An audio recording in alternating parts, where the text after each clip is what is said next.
So the Catachans will be receiving this beautiful new company commander from Games Workshop, and I thought this would be a great time to talk about Catachan melee infantry, and how we can get 120 attacks out of 2 infantry squads in one turn.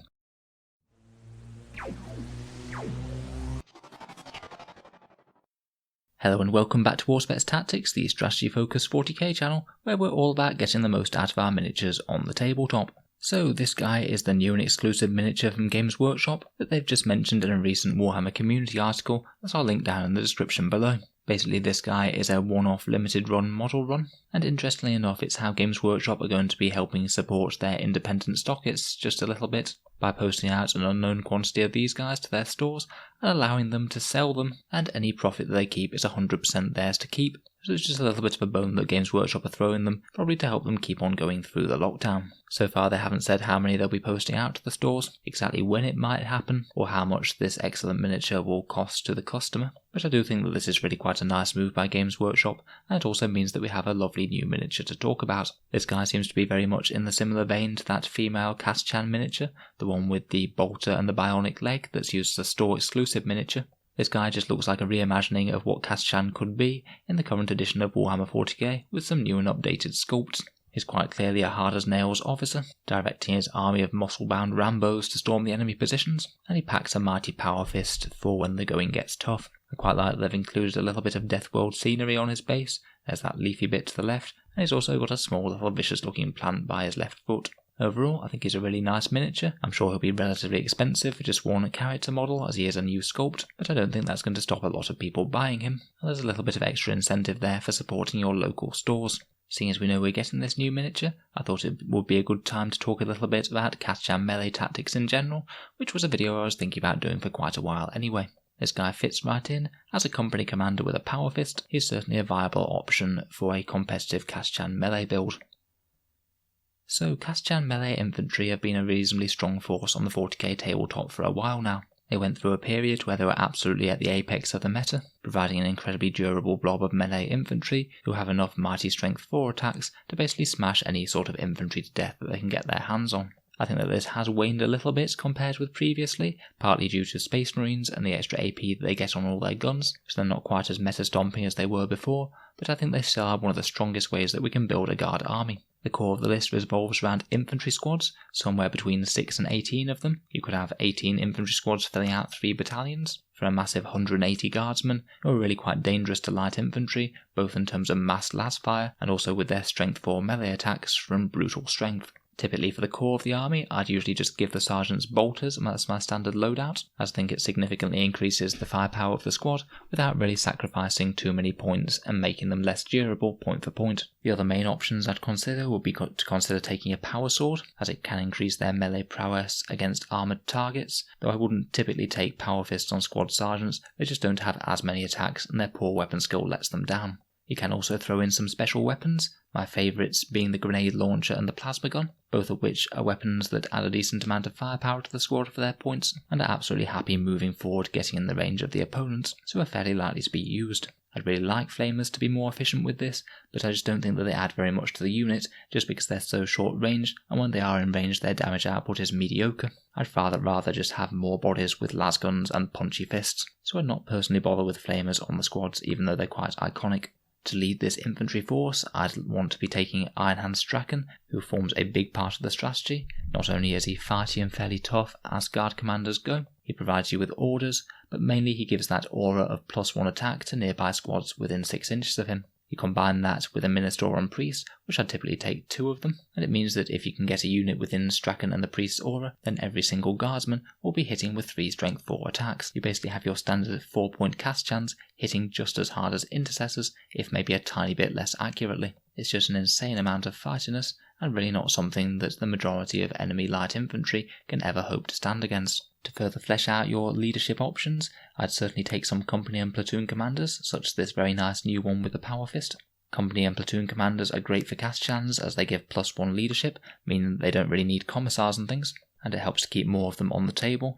And of course the orders are absolutely essential to a big infantry strategy, giving access to really powerful options such as 1st rank, 2nd rank, move, forwards for the Emperor, and fall back and shoot and things. Now Power Fists are a pretty reasonable choice on these guys, as they're weapon skill 3+, so they'll still be hitting on 4s with that Power Fist, and they have more attacks than the Squad Sergeants. Power Fists are pretty good, as they mean that you can actually have some anti-vehicle punch just on your very cheap, less than 30 points platoon commanders, for example.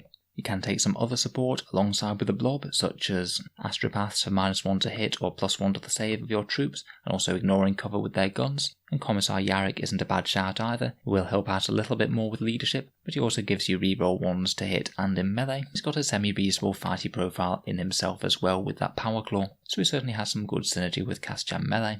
As well as infantry squads, say if you fill out any of your Catachan battalions in your army, you can also get more by using veteran squads. You are paying a bit of a premium for them for the extra ballistic skill, but sometimes that can be worth it just to double down on the amount of bodies and make sure that some reach the targets. It also means that they are a better place for including things like grenade launchers should you want them. You can use special weapons squads as well, again just to add to the amount of bodies coming down the lines. Grenade launchers or plasma guns are pretty good with these guys as well. I typically tend to stick with grenade launchers just so they aren't as much of an obvious threat compared with your infantry squads.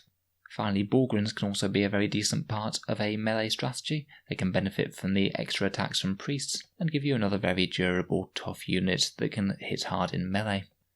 On top of this, you have the option to use the Emperor's Conclave Infantry Company. This is the one that can allow you to get some additional rerolls in close combat, make a priest that little bit more reliable and provide some extra leadership, and access a fight when you die type stratagem, which is very potent when each of your guardsmen is hitting with 3 strength 4 attacks. For me, it's a bit of a take or leave. It does give some decent benefits, but you do pay command points for it, so I could be fairly happy either including or not including it.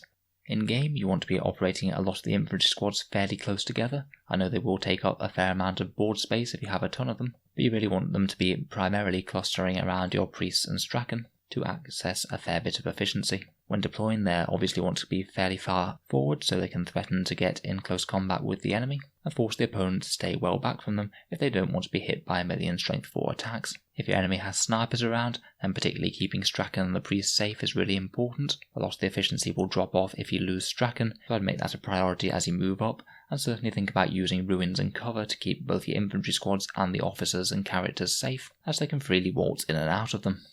If your opponent is trying to keep well back from you, then you can do a bit of a mass move type tactic. Say if you do have 3 company commanders and Strachan, you can move 8 guard squads all the way up to your opponent's lines. That could give them a lot of pressure on their turn 1 or their turn 2, where they basically have to deal with quite a lot of those unless they want a lot of their assets tied up and hit by Catachan melee. It also means that you could score a lot of objectives in the midfield, and using move can also help the back elements keep up with the front elements, so you arrive all at once rather than squad by squad piecemeal, allowing your opponent just to plink off the first squads. You are going to lose a lot of bodies doing this, so I do feel you need a bit of a critical mass with enough bodies to actually make it to the enemy, so at least you get a few effective squads arriving at the enemy ready to beat them up. Even just 1 full squad of guardsmen really can make its presence felt, particularly when you move out, first rank, second rank fire, and then charge with those buffs to their attacks. Theoretically, just 1 squad of Catachans with 9 infantry with lasguns and a sergeant with a bolter and chainsword will kill on average 11 orcs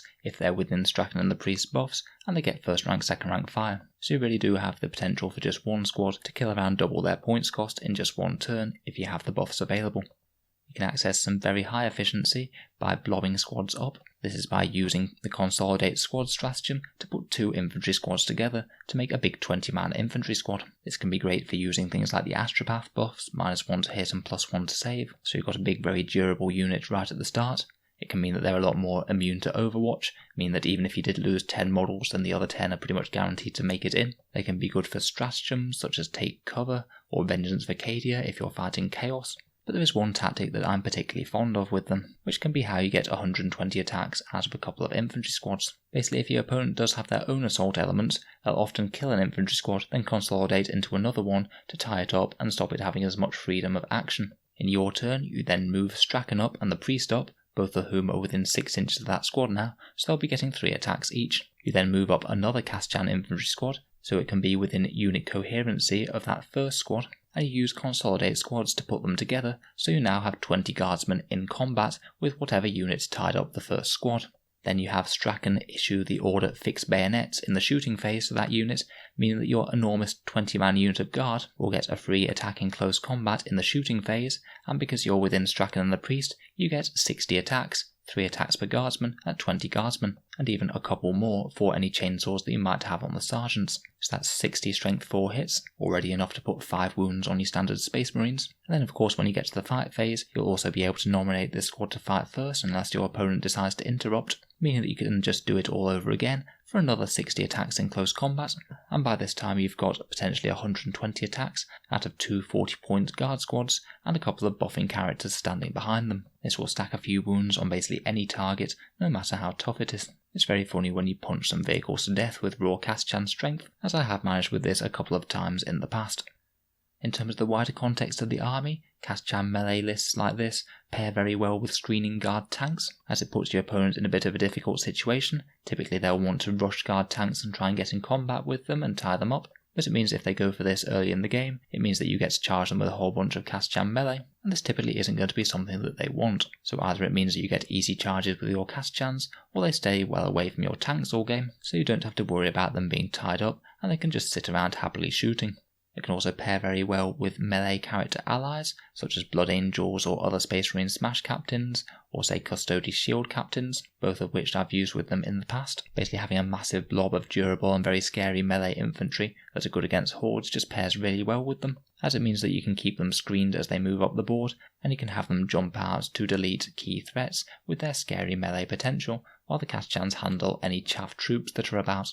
I think the strengths of Catachan melee are that it can really gum up the midfield, a whole ton of objective secured bodies, and it really forces your opponent to back off unless they want to get hit by a ton of melee. The weakness is that with a lot of discrete infantry squads, you can give up kill points or kill more in ITC missions very easily, and there is still an element of being able to just shoot the closest squads first, so you might be arriving a little bit piecemeal, and not many Catachans might actually make it to the enemy if they are holding back. Also, with Space Marines and high AP weapons going around all over the place these days, even something like 180 Guardsmen isn't quite as durable as it used to be. But it's still a non-trivial threat that basically any army is going to take a turn or two to chew through. The best thing is that it can all be achieved for really quite cheap. You could have 120 Catachans, Strachan, 2 priests and 2 company commanders for just under 700 points. They'll provide you a lot of utility from the Catachan melee point of view, leaving you free to spend the rest of your points allowance on some massive guns at the back to delete enemy priority targets. Overall, I really like the Catachan melee build. It's one of my favourite ways to run guard at the moment, and it's really fun that we can achieve some really strong abilities in close combat, where guards is more traditionally a shooting army. Let me know if you've had any good experiences with yourself with these in the past, or any other combos or synergies that I might have missed, or if you just really like this new model and are thinking about picking one up. Thanks for listening to another Auspex Tactics video. Feel free to subscribe for more guard content coming out every few days, or check out the channel's other videos if you're interested. If you'd like to support the channel, I do have a Patreon page which is down in the description below. Making all of these videos does take quite a lot of time, and the Patreon is what allows me to dedicate that time to doing it as opposed to my regular job. A massive thank you to all the Patreons which are keeping the channel going at the moment, and if you are watching regularly, then any contributions are absolutely greatly appreciated. In any case, a massive thank you for listening, and I'll hope to see you guys next time.